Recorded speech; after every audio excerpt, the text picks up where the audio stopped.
It's not really too crowded in downtown Dallas here at the intersection of Main and Akron Streets today, but this time next Friday you probably won't be able to drive your car through this street.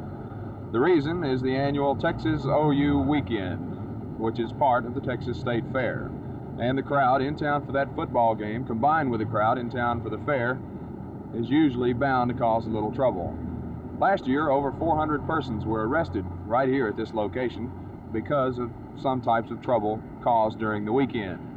This year, the Dallas Police Department is going to be on the alert, however, and Assistant Police Chief in charge of Special Operations Frank Dyson explained, want to celebrate or cry over spilt milk, don't do it down here because one of Dallas' finest is sure to get you. This is Mike Moss, Channel 8 News.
Actually, there's several things that a volunteer must do as he or she is talking on the phone.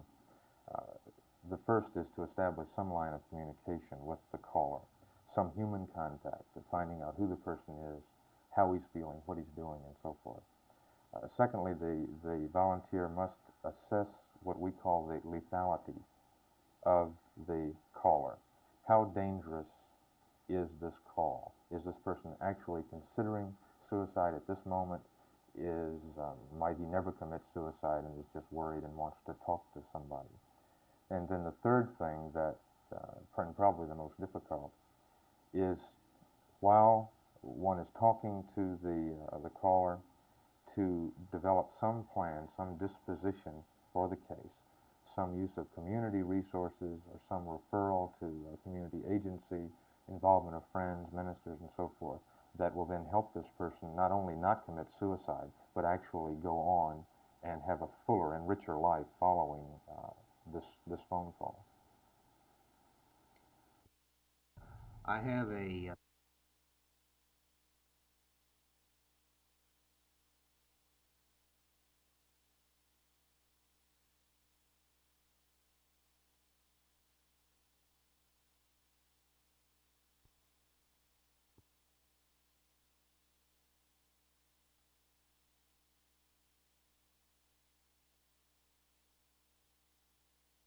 Yes, I've talked with Mr. John Rowe, the city attorney of Fort Worth, and I'm sending him a letter which will outline what we have talked about and what I think the previous letters have actually meant, to clarify them.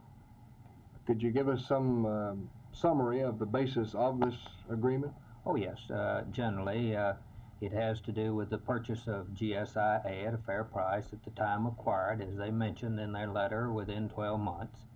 And also gives an example of the type of easement that would be required in the event we take an overflight easement, and the form of it, and the time in which it would be executed, and also has to do with the access up north of Highway 183.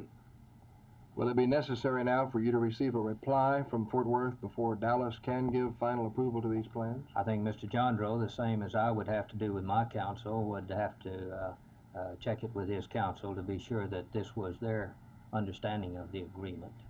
Then is it possible to finally settle everything on Monday? I would certainly hope so, and I think so.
Well, he tells me that I'm either root for UTA or I have to start paying my room and board. And what's your boyfriend say about it? Well, he says that he knows I'm going to be for UTA, but I know he said he doesn't blame me, but I know he does. Now, which side of the stadium are you going to sit on? Have you decided yet? Well, I'll probably sit in my reserve seats on the UTA side. But does this mean you're going to root for UTA? Well, with my daddy being coach, it does.